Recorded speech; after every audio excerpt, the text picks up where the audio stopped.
मानाचा जय बाळमा मित्रांनो. तर तुम्ही माणसाला कानटोपी वगैरे घालून एवढं सकाळचं कुठं आलाय. तर मित्रांनो पाणी पाजण्यासाठी आलो. हे आपलं एक रान पाणी पाजून झालेलं आहे. तुम्ही म्हणसाल की आपलं रान आहे. आपलं रान नाही मित्रांनो, खंडावून रान केलेलं आहे. तर आपल्याला एवढी शेती नाही मित्रांनो, बरं का. थोडी शेती आहे त्याला, हाय त्याला शेती तर वाटत नाही त्याला, नाही त्याला असं फिरायला लागतं बरं काय. हो काय खालचं रानाचं पाणी चालू आहे, कुठं काय नसते मित्रांनो. रात्री कामावर गेलो तो लाईटिंग शोच्या, 2-2:30 वाजल्या झोपाय. त्यानंतर सकाळी सुद्धा आपण 7 वाजता इथं पाण्यावर टच झालेला आहे. आता नाही म्हटलं तर 8 वाजले ते मित्रांनो. तुम्हाला एवढंच सांगायचं मित्रांनो, कोण कोणाला काय देत नसते. काम करा, कष्ट करा. कसं असतं मित्रांनो, मी कायम मित्रांनो तुम्हाला सांगत असतो, प्रामाणिकपणानं कष्ट करा.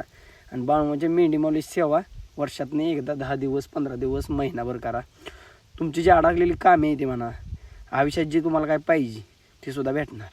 पण बाळमाची मेंढी माऊली सेवा तर ती पण करायची आपण, आणि प्रामाणिकपणानं कष्ट पाहिजे. तर प्रामाणिकपणानं जर कष्ट नसेल तर काय होऊ शकत नाही मित्रांनो. ही अनुभवाचं बोल आहे ती. आणि मामांच्या आरतीच्या कडव्यातसुद्धा लिहिलेलं आहे की नीतीने वागावे कमी नाही होतं, उन्मताला मामा शासन करीत.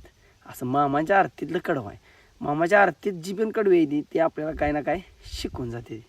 तर मित्रांनो एवढंच करा, मामाची मेंढी माऊली सेवा करा, आणि कुठलंच काम कमी समजू नका. आपण सगळे काम करतो वेळेच्या माध्यमातून तुम्ही बघताय. मानाचा जय बाळ.